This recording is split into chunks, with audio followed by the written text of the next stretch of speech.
आप सभी को मैं नमस्कार। आज इस वीडियो में देखेंगे बिहार का बजट। इसमें आपको बिहार का बजट, बिहार वन स्थिति रिपोर्ट, बिहार की योजना, उसका बिहार का ऑपरेशन, साथ में आपको बिहार लोकसभा 7 निश्चय योजना, ये सब रिलेटेड, जैसे बिहार जनगणना हो गया, जाति जनगणना, आर्थिक सर्वेक्षण, इससे रिलेटेड इस वीडियो में बताएंगे, जो कि आपको इसमें ज़्यादा डीपली नहीं जाएंगे क्योंकि एग्ज़ाम आपका नज़दीक है।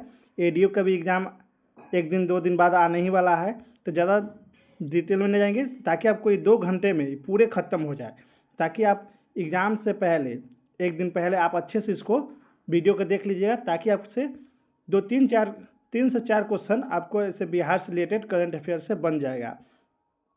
तो चलिए देखते हैं बिहार का बजट। इसमें देखिए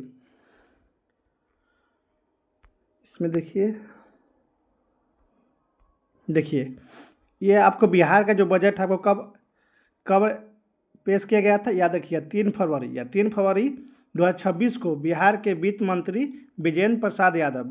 क्या बताइए बिहार के वित्त मंत्री कौन है, तो याद रखिएगा, पूछ भी सकता है क्वेश्चन में। तो बिहार के वित्त मंत्री कौन है? विजेंद्र प्रसाद यादव ने बिहार विधानमंडल में वित्त वर्ष 2026 से 27 के लिए आपको कितना, देखिए ये इंपॉर्टेंट, ये डाटा इंपॉर्टेंट याद रखिएगा, ये इंपॉर्टेंट याद रखिएगा, कितना है? 3,47,589.76 करोड़। डायरेक्ट आपको याद रखिएगा 3.47 लाख करोड़, सीधे याद रखिएगा 3.47 लाख करोड़ रुपए का बिहार का बजट है इस साल का। कि कौन साल का? 2026 से 27 में, जो कि इतिहास में सबसे ज़्यादा, याद रखिएगा।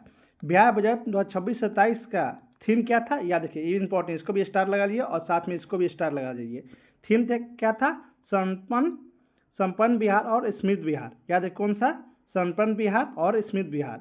वित्त वर्ष 2026 से 27 का कुल बजट का अनुमान वित्तीय वर्ष 2025 से 26, जो पिछले साल का बजट रहा, 2025 से 26 के बजट का अनुमान कितना था? पिछले साल आपको 3,16,895.2 करोड़ रुपए से आपको 30 लाख, या कितना, यहाँ कितना, 30,694.74 करोड़ रुपये अधिक है। याद कितना, याद अधिक है, इसको भी इंपॉर्टेंट है, इसको भी याद रखें, कितना अधिक है? 30,694.74 करोड़ रुपया ज़्यादा है पिछले बजट से। अब इतना देखिए, इसको भी इंपॉर्टेंट, इसको भी याद रखिए, कितना पिछले बजट का कितना परसेंट ज़्यादा है? तब के 9.68%। देखिए इसमें ज़्यादा डाटा नहीं, देखिए 9 के बाद 8 आता है, याद रखिए, फिर 6 आता है, याद रखिएगा, इतना ही के पास होगा, ये ट्रिक बताए हैं, तो याद रखिएगा 9.68% की वृद्धि हुई है। नेक्स्ट देखेंगे, इसमें देखिए वित्तीय वर्ष 2026 से 27 में स्थापना एवं प्रतिवर्ष व्यय का ब्याज अनुमान आपको 2,25,434.34 करोड़ रुपये का एवं योजना स्कीम व्यय का बजट अनुमान आपको कितना है? 1,22,155.42 करोड़ रुपये व्यय।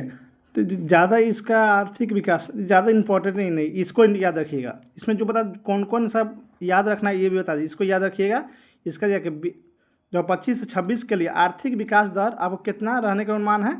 आपको 14.9% रहने का अनुमान है, ये याद रखिएगा, आपको ये जरूरी है। वर्ष 2026 के लिए वार्षिक विकास दर आपको कितना है? 14.9% रहने का अनुमान है। सरकार को सर्वाधिक कमाई केंद्रीय टैक्स के हिसाब के रूप में होती है। अगर पूछा जाए कि बिहार सरकार सबसे ज़्यादा पैसा कहाँ से आता है, याद है केंद्रीय टैक्स में, जो टैक्स लेता है, आप जीएसटी लगाते हैं, उसमें लगाते हैं, उससे जो टैक्स आता है उससे जो बिहार सरकार को मिलता है, उससे सबसे ज़्यादा पैसा आता है, याद रखिएगा।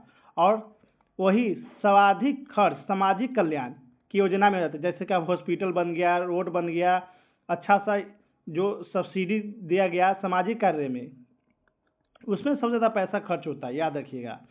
वित्त मंत्री के अनुसार यह बजट 5 मूल संकल्पों, ईमान, ज्ञान, विज्ञान, अरमान और सम्मान, इसको भी स्टार लगा लीजिए, ये भी इम्पोर्टेंट है।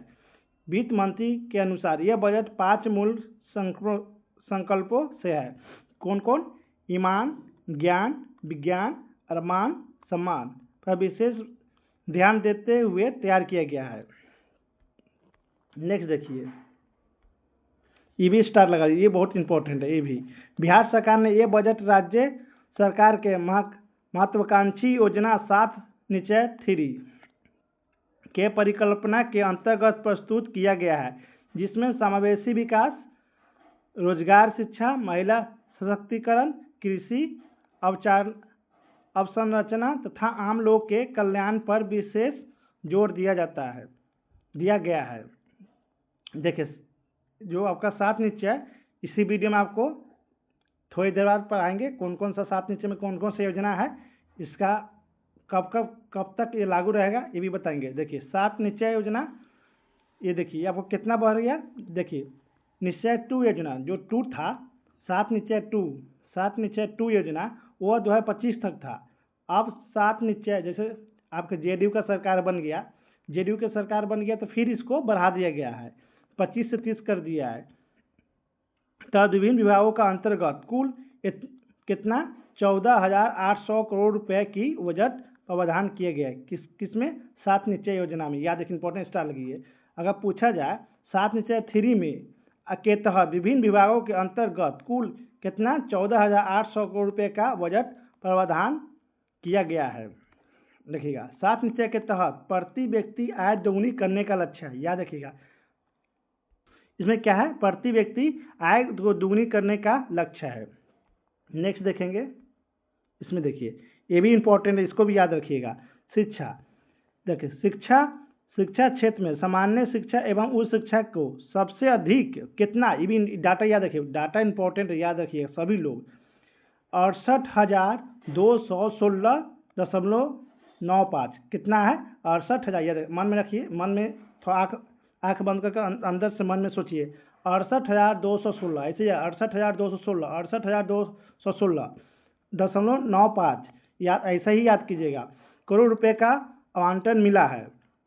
ये कुल बजट का कितना है? देखिए, मानिए कि 100 पूरे बजट है, पूरे बजट में आपको लगभग 20% सिर्फ शिक्षा पे खर्चा किया जाएगा। फिर भी बिहार में शिक्षा का आप लोग देख ही रहे स्थिति कैसा है बिहार के शिक्षा का। कितना? 20, मतलब 1.5% इस पर खर्च हो रहा है शिक्षा पे, फिर भी शिक्षा अच्छा नहीं है। तो कितना याद है? मन में याद रखिएगा, 19.63% है, याद रखिएगा, कुल बजट का। और पिछले बजट से कितना करोड़ रुपये अधिक है? पिछले बजट में जो शिक्षा पे खर्च किया उससे कितना अधिक है? 7,252.08 करोड़ रुपये, याद रखिएगा। इसमें देखिए, इसका उपयोग स्कूली शिक्षा के विस्तार, शिक्षक सहयोग, शैक्षणिक अवसंरचना और सीखने की गुणवत्ता सुधार पर केंद्रित है। राज्य के प्रत्येक पंचायत में मॉडल स्कूल स्थापित किया जाएगा। जैसे अब सुने होंगे कि अब एआई स्कूल में अब एआई लाया जाएगा, अधिकतर स्कूल में अब एआई मॉडलिंग और रोबोटिक पर ज़्यादा ध्यान दिया जाएगा शिक्षा पे। इसीलिए इस बार शिक्षा पर ज़्यादा खर्चा किया गया। यह हो पाएगा, बिहार में नहीं होगा, क्योंकि रोबोटिक्स बनाना, एआई पर काम करना, ये सब थोड़ा ज़्यादा, इसमें ज़्यादा वो टीचर को ज़्यादा शैक्षणिक होना चाहिए। तो नेक्स्ट देखते हैं आप। देखिए महिला सशक्तिकरण एवं सामाजिक कल्याण बजट में आपको कितना 1.56 करोड़ रुपए से ज़्यादा महिला वाले स्वयं सहायता समूह को पहले 10,000 रुपये मिल चुके हैं। आगे कारोबार बढ़ाने के लिए 2 लाख रुपए तक की मदद की जाएगी। आप लोग सभी लोग जानते हैं कि 10,000 रुपये मिला, कितना लाख के कारोबार के लिए और देना है? 2 लाख रुपये। नेक्स्ट देखते हैं, महिला और बच्चों, वृद्धों और कमजोर वर्ग को लाभ पहुंचाने वाली योजना के लिए आपको 7,724 करोड़ रुपये का प्रावधान किया गया है। और 31,71,000 जीविका दीदी लाखपति घोषित की गई है। याद है कितना?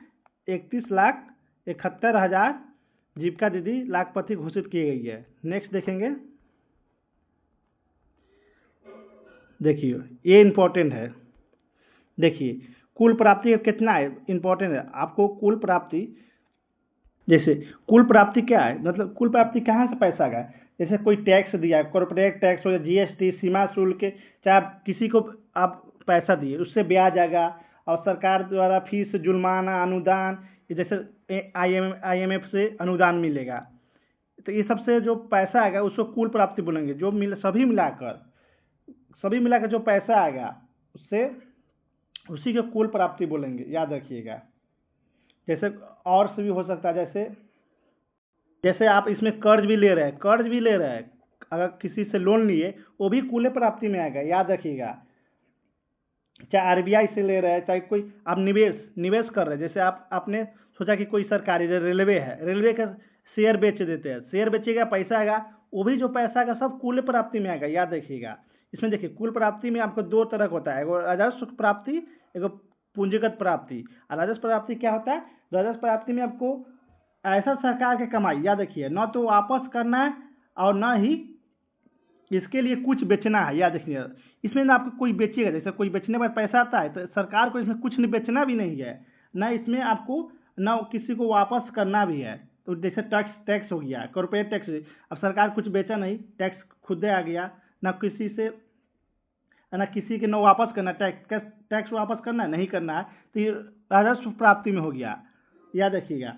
जैसे आपको फीस लगा दे, जैसे आप चालान कट गया, गाड़ी चला रहे हैं, चालान कट गया, पैसा आया, वो राजस्व प्राप्ति में आएगा, क्योंकि सरकार को कुछ बाद में आपको चालान का पैसा नहीं देना है, तो ये सब राजस्व प्राप्ति में आया। और देखिए पूंजीगत प्राप्ति में क्या होता है, जैसे पूंजीगत प्राप्ति क्या होता है कि जैसे एग्जाम्पल द्वारा अपना मकान बनाए, ये मकान बेच दिए, मकान जिससे पैसा आया तो ये पूंजी का प्राप्ति हुआ, क्योंकि आप मकान बेचे, कुछ बेचना पड़ा था, इसमें बेचना नहीं था। राजस्व प्राप्ति में कुछ बेचना नहीं है आपको, ना कुछ वापस मिलेगा, और न इसको वापस देना है राजस्व में, न कुछ देखिए राजस्व प्राप्ति में याद रखिएगा, सीधा एकदम 2 वर्ड में, राजस्व प्राप्ति में क्या होता है, ना कुछ बेचना पड़ता है, ना कुछ वापस देना पड़ता है, याद रखिएगा।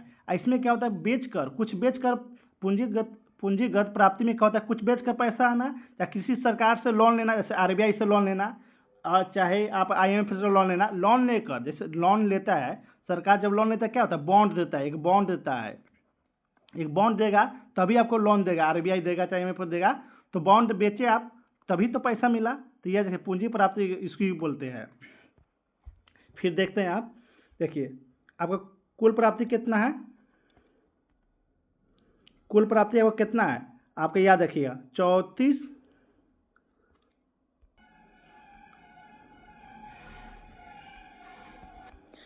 कितना पे कुल प्राप्ति, याद रखिएगा 3 लाख आपको, यही जो बजट है 3,47,752 रुपये आएगा। उसमें से आपको कितना राजस्व प्राप्ति से आएगा, याद रखिएगा 2,85,277 रुपया। और पूंजी प्राप्ति से कितना आएगा, ये राजस्व प्राप्ति से हुआ, कुल प्राप्ति पूंजीगत प्राप्ति से कितना आएगा, आपको याद रखिएगा 62,475, ये दोनों को जोड़िएगा तो कुल प्राप्ति आ जाएगा, याद रखिएगा। तो याद रखिए राजस्व का अपना देखिए इसमें लिखा हुआ है, राज्य का अपना कर राजस्व, राज्य के गैर राजस्व में क्या हुआ, जैसे फी हो गया, ये गैर जुर्माना होगा, अनुदान हो गया, जैसे आधार कार्ड बनवाए, अब 100 रुपया दिया है, ये सब गैर कर राजस्व में हुआ, याद रखिएगा। केंद्रीय कर के राज्य के हिस्सा, जैसे आप टैक्स मिला केंद्र सरकार को, तो राज्य के हिस्सा जाएगा, केंद्र सरकार का सहायता अनुदान जैसे अब बाढ़ आ गया, ये आ गया, मतलब कुछ भी हो तो इस अनुदान मिलता है, ये सब राजस्व प्राप्ति में हो गया। तो दोनों को जोड़िएगा, राजस्व प्राप्ति और पूंजी प्राप्ति में से जोड़िएगा, आपको कुल प्राप्ति आ जाएगा। फिर देखिए कुल व्यय में भी 2 तरह के होता है, याद रखिए, राजस्व व्यय और पूंजीगत व्यय। कुल व्यय में क्या होता है, देखिए इसमें देखिए राजस्व व्यय में क्या होता है, जैसे आप सैलरी दिए किसी को, सैलरी में जो पैसा खर्च होता है, जैसे आप पैसा लिए तो उसका ब्याज देने में जो पैसा होता है, सब्सिडी में, अनुदान में, उसको राजस्व व्यय बोलेंगे। अब पूंजीगत व्यय किसको बोलेंगे? पूंजीगत जैसे अस्पताल बना, जैसे पूंजी कोई, इसमें क्या होता है, कोई नई संपत्ति बनती है उसमें जो खर्चा होती है, याद रखिए, जैसे अस्पताल बनाया, हॉस्पिटल, सड़क बनाया, किसी सरकार जैसे कोई पुराना लोन चुकाया, फिर बॉन्ड वापस हुआ, मतलब इसमें संपत्ति बढ़ता है, इसे पूंजीगत व्यय में। इसमें संपत्ति में हॉस्पिटल रोड बनेगा, इस पूंजीगत व्यय में होगा, याद रखिएगा। और राजस्व व्यय में क्या होगा? सैलरी देना, किसी का सब्सिडी देना, अनुदान देना, ये सब आएगा। तो देखिए कुल व्यय आपका कितना कितना है, सरकार पूरा कुल व्यय कितना रखा है, अनुमान कितना रखा है, याद रखिएगा 3,47,589, याद रखिएगा कितना, 3,47,589, ये दोनों के जोड़िएगा तो ये आ जाएगा। तो देखिए अब देखेंगे राजस्व बचत, आज देखेंगे राजकोषीय घाटा। देखिए राजकोषीय घाटा क्या होता है, देखिए याद रखिए कुल खर्च, कुल खर्च माइनस कुल कमाई। मान लीजिएगा कुल खर्च कितना है 100 रुपया, आपने कमाया कितना 80 रुपया, तो आपको खर्च 100 रुपया, 80 रुपया कमाया, तो 20 रुपया और चाहिए, तभी तो कुल खर्च के बराबर होगा। तो 20 रुपया के क्या करेंगे, 20 रुपया किसी से कर्जा लेंगे, जो 20 रुपया जो कर्जा लेंगे वो वही राजकोषीय घाटा हुआ, याद रखिए राजकोषीय घाटा हुआ। अब प्राथमिक घाटा क्या हुआ, राजकोषीय घाटा से, देखिए राजकोषीय घाटा माइनस ब्याज, याद रखिए माइनस ब्याज। जैसे कुल खर्च में क्या होगा, आप किसी से पैसा लिए, वो उसके बदला आप ब्याज भी देंगे, तो वो भी कुल खर्च में जोड़ाएगा। तो कुल खर्च में क्या होगा, जो प्राथमिक घाटा में क्या होगा, राजकोषीय घाटा से सिर्फ ब्याज घटा देना है, तो आपको प्राथमिक घाटा आ जाएगा। जैसे इसका फॉर्मूला भी होता है ऐसे, जैसे आप लिख सकते हैं इसे, कुल खर्च माइनस ब्याज माइनस कुल कमाई, ये भी फार्मूला है कुल कमाई, तो आपको प्राथमिक घाटा निकल जाएगा। और राजस्व बचत क्या है, आपको कमाई 100 रुपया किए और खर्चा हुआ 80 रुपया, 80 रुपया खर्चा हुआ, तो 20 रुपया आपको बच गया, तो ये राजस्व बचत हो जाएगा। हो गया, स्क्रीनशॉट ले लीजिएगा। देखते हैं इसमें। अब देखिए ये इंपॉर्टेंट डाटा है, आपको याद करना है, याद रखिएगा। देखिए राजस्व बचत ज़्यादा नहीं बचा है, कितना बचा है, मात्र आपको 1,143 करोड़ रुपया मात्र बचा है। राजकोषीय घाटा कितना है, 39,111.8 करोड़ रुपया है, सब करोड़ में है, याद रखिए करोड़ में है, करोड़ में। और प्राथमिक घाटा कितना है, 13,784.12 करोड़ रुपया। देखिए कुल GDSP कितना है आपका, कितना आपको 13,09,155 रुपया करोड़ रुपया, याद रखिएगा। नेक्स्ट देखिए राजस्व बचत क्या है, राजस्व बचत 2026-27 कितना है, GSDP का कितना परसेंट, आपको 0.09% अनुमानित। सब देखिए जो आपको जो बजट है अभी 2026 चल रहा है, तो 2026 से 27 मिलता है ना, एक अनुमानित बजट होता है, याद रखिए ये करेक्ट नहीं होता है, ये सही नहीं होता है, यह अनुमान लगाया जाता है कि आपको इतना इतना खर्चा किया जाएगा, हर विभाग में, हर जिला में, हर जगह पे इतना इतना खर्चा हो जाएगा, तो ये अनुमानित लगता है कि आपको इतना अनुमानित है। और राजकोषीय घाटा कितना रहेगा, GSDP के कितना, इंपॉर्टेंट, इसको स्टार लगाइए, ये इंपॉर्टेंट है, कितना 2.99% अनुमान, 2.99% अनुमान।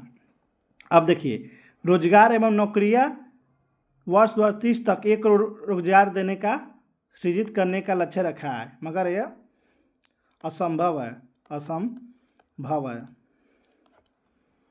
उतना नहीं दे पाएंगे। देखिए इनमें रोजगार में क्या होता है कि सरकारी नौकरी, प्राइवेट सभी होता है, किसी को रोजगार देना, जो लोग बेरोजगार है उसको काम करना, काम में लगा देना, उसको रोजगार बोलते हैं। जैसे आप मनरेगा भी है तो भी रोजगार ही में आता है, याद रखिएगा। देखिए इसमें देखिए मुख्यमंत्री महिला रोजगार योजना के पात्र महिलाओं को व्यवसाय शुरू करने के लिए 2 लाख रुपए तक का वित्तीय सहायता दी जाएगी। रोजगार उन्मुख उन्मुख कौशल विकास करने के लिए हब एंड स्पोक मॉडल के तहत मेगा स्किल सेंटर स्थापित किया जाएगा।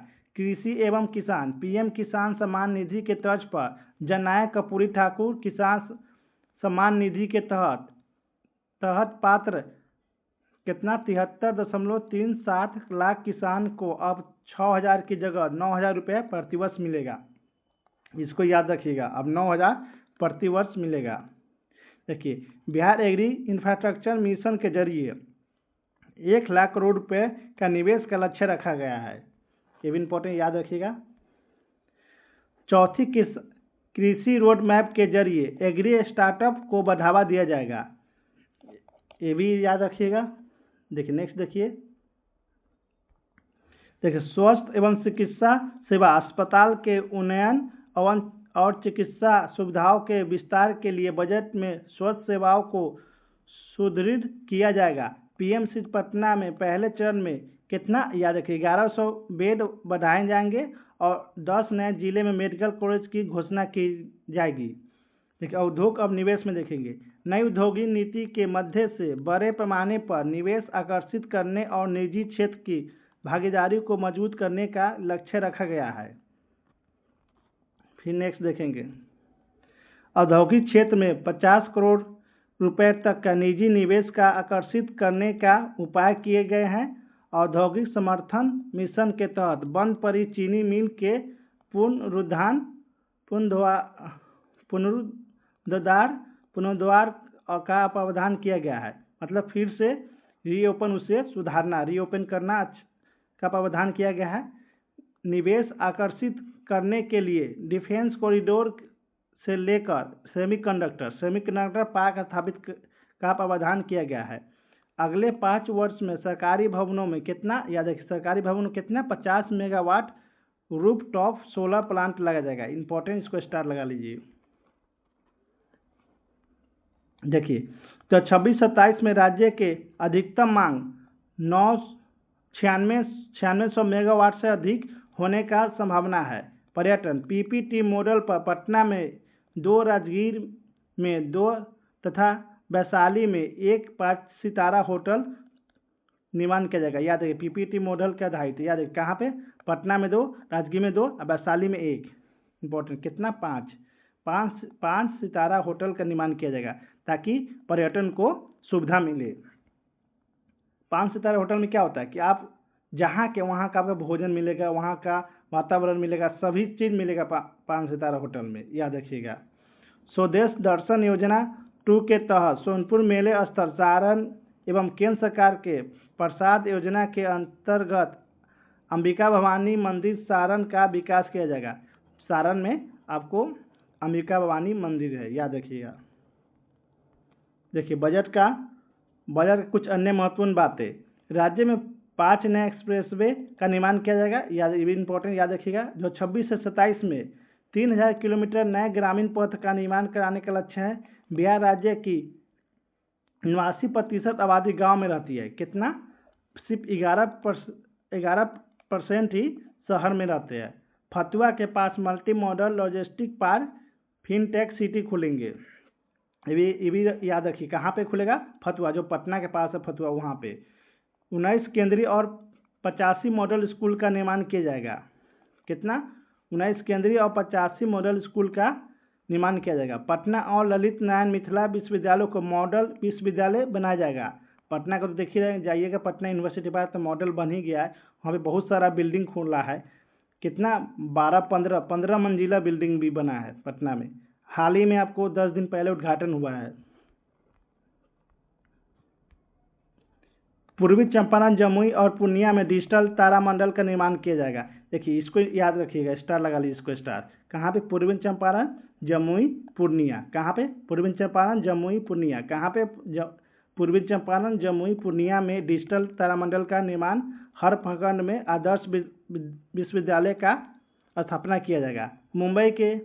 मुंबई में इलाज कराने जाने वाले के लिए 314 करोड़ से बिहार भवन खुलेगा। इसका विरोध भी है मुंबई के लोग, राज ठाकरे हुए, उनका दल का नेता लोग विरोध भी किए थे कि मुंबई में बिहार भवन नहीं खुलेगा, मगर उसको वहाँ की बीजेपी सरकार ने वहाँ पे वो मतलब लागू कर दिया, मतलब वहाँ पे बनाने को अनुमति दे दिया है।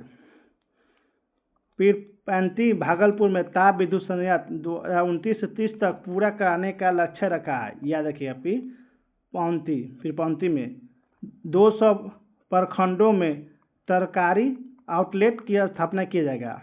महिलाओं के लिए तरकारी जो सब्जी उब्जी बनेगा, हाट वगैरह वो सब खुलेगा। मधुबनी के सकरी और दरभंगा में रयाम में बंद पड़े चीनी मिल की भूमि पर सहकारी चीनी मिल की स्थापना की जाएगी। नेक्स्ट देखेंगे, देखिए सबसे ज़्यादा इम्पोर्टेंट ये है, इसको याद रखिएगा। यह पूछा है क्वेश्चन में, केंद्रीय करों में राज्य का अंश कितना है, आपको कितना है, आपको पूरे जैसे टैक्स आपको केंद्र सरकार में आया आपको 100, तो उसमें से कितना 45.49% ये राज्यों को दिया जाएगा, राज्यों में बांटा जाएगा इतना। जैसे 100 रुपया में बचा कितना 45 रुपया, मान लीजिए 45 रुपया हर राज्य में बांटा जाएगा। देखिएगा केंद्र सरकार का सहायता अनुदान कितना है, राज्य को कितना मिलेगा आपको 14.92%। राज्य सरकार का कर राजस्व कितना है 18.92%। लोक ऋण लोन, जो लोन मिलेगा लोक ऋण लोन के तहत आपको कितना है 17.81। देखिए इंपॉर्टेंट, इसको याद रखिए, सब डाटा को याद रखिएगा। गैर कर राजस्व कितना है 2.70%, 2.70%। ऋण की वसूली कितना है 0.15%। देखिए ये भी इम्पोर्टेंट है, देखिए ये भी इम्पोर्टेंट है, इसको याद रखिए। सबसे ज़्यादा पैसा कहाँ जाता है, आपको इसी अभी भी बताएं पहले, थोड़ा देर 5-10 मिनट पहले, कि सामाजिक सेवा में सबसे ज़्यादा पैसा जाता है। सामान्य सेवा में आपको कितना था, सामाजिक सेवा में कितना जाता है आपको 41.55%, और सामान्य सेवा में कितना आता है 28.12%। आर्थिक सेवा में कितना आता है 23.39%। ऋण वापसी में कितना आता है, ऋण वापसी में आपको 6.52%। ऋण और पेशगिया में कितना आता है, ऋण और पेशगिया में कितना आता है 0.41%। सहायता अनुदान और अंशदान में कितना आता है 0.01%। देखिए नेक्स्ट देखेंगे, देखिए ये सबसे इम्पोर्टेंट, इसको आपको 10 स्टार लगा लीजिए, 10 स्टार लगा लीजिए, 10 जितना लगाना हो 10 स्टार लगा लीजिए। देखिए इस बजट में कहाँ कहाँ पैसा इस साल खर्च किया जाएगा। देखिए सबसे पहला शिक्षा विभाग कितना खर्च किया जाएगा, टोटल का 17.34%। याद है कितना करोड़, आपको कितना है 60,204.61 करोड़, या कितना 60,204.61 करोड़ रुपया सबसे ज़्यादा। फिर पेंशन में फिर देखिए पेंशन, बिहार शिक्षा के बाद सबसे ज़्यादा पेंशन में खर्च हो रहा है। देखिए ग्रामीण विकास से भी ज़्यादा पेंशन में खर्चा होगा, बताइए आप कितना है 35,170.48 करोड़ रुपया, कितना 10.12%। ग्रामीण विकास में देखिए इसको याद रखिए, शिक्षा पे, ग्रामीण विकास पे, स्वच्छ पे, और ज़्यादा इंपॉर्टेंट नहीं है, 3 गो इंपॉर्टेंट है। ग्रामीण विकास में याद रखिए कितना है 23,000, और शिक्षा विभाग में कितना है 60,204, और इसमें कितना 23,701.18 करोड़ रुपये है। कितना टोटल 6.82%, 6.82%। स्वास्थ्य विभाग में कितना है आपको 21,270.41 करोड़ रुपया, कितना है 6.12%। गृह विभाग में कितना है 20,132.84, कितना परसेंट है आपको 5.79%। ऊर्जा विभाग में कितना है 18,737.06 करोड़, और कितना है 5.39%। नगर विकास एवं आवास में कितना है 15,237 करोड़, कितना परसेंट है आपका 4.38%।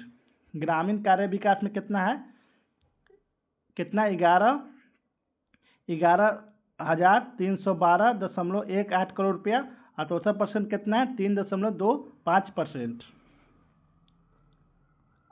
अब इसमें बताते कौन सा, और इससे इन पर याद रखिए ग्रामीण कार्य विभाग में, पंचायती में, समाज कल्याण में, और इसमें जो ज़्यादा नहीं है, हाँ कृषि में याद रखिए, कृषि में देखिए सबसे कम कृषि में है, कृषि में और होगा कृषि याद रखिए, कृषि पूछे तो कितना याद रखिएगा 3,446.45 करोड़ रुपया खर्च होगा।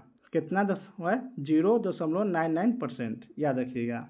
और भवन निर्माण में भी ये इम्पोर्टेंट नहीं है, पथ निर्माण, सामाजिक पंचायती राज विभाग में ये इम्पोर्टेंट याद है। पंचायती राज कितना है आपको 10,995.51 करोड़ रुपया कितना है 3.16%।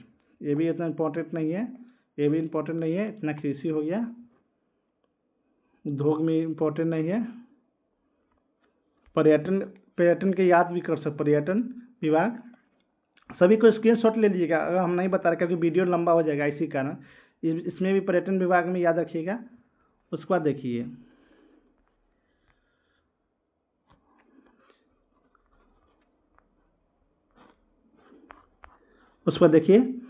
बजट, बिहार का बजट खत्म हो गया है। कितना आपको ज़्यादा 30 मिनट लगा, आपको फास्ट देख लीजिएगा। और डाटा को याद रखिए, मेन बिहार में जितना भी एग्जाम हो डाटा पूछता है, याद रखिए डाटा पूछता है। तो आप लोग मेरे वीडियो को लाइक कर दीजिएगा और मेरा यूट्यूब चैनल को सब्सक्राइब कर दीजिएगा। आप लोग के मेरा वीडियो देखने के लिए धन्यवाद।